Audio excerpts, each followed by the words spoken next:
এই দিনটি সারা বিশ্ববাসীর কাছে একটি বিশেষ দিন হিসেবে এটি গ্রহণযোগ্যতা পেয়েছে। 8 ঘন্টা সেই শ্রমিকরা সেদিন বাস্তবায়ন করেছিল। আজকে তারই ফলশ্রুতিতে আমাদের দেশে আপনারা দেখবেন সকাল 8টা থেকে বিকেল 4টার মধ্যে সবাইকে কাজ শেষ করতে হয়, অর্থাৎ 8 ঘন্টার বেশি কেউ আর কাজ করেন না। আমি এই মে দিবসে আজকে যারা এই অনুষ্ঠানের আয়োজন করেছেন, আমার খুব প্রিয় ব্যক্তি আলমগীর সরকার এবং গনি সরকার, যারা দীর্ঘদিন আমার সাথে মিছিল মিটিং করেছে, আমাকে সহযোগিতা করেছে।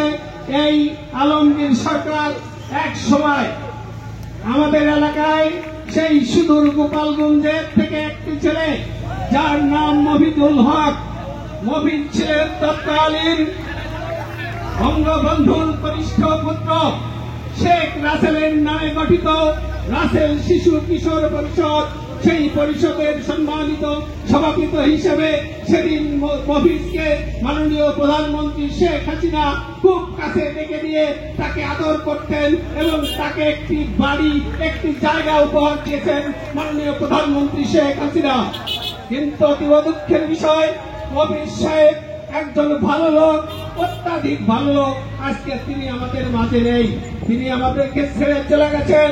কিন্তু তার স্মৃতিগাথা আজকের এই বাউল সঙ্গীত, যে এই মফিজ সরকার ছিলেন সারা বাংলাদেশে বাউল সম্রাট, অর্থাৎ বাউলদের সভাপতি ছিলেন।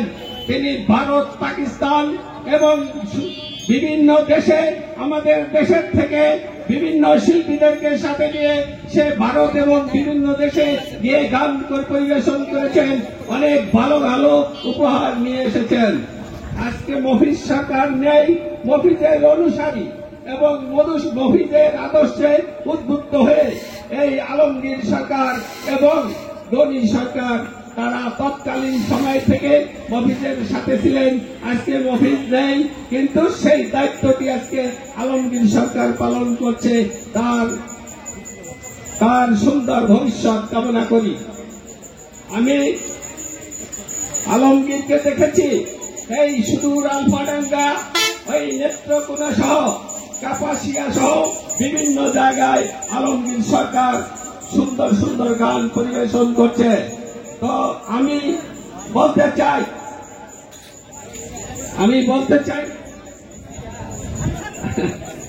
আমার ভুল হয়েছে। আর একজন শিল্পী, সে আমার খুব পরিচিত এবং ঘনিষ্ঠ, ময়দান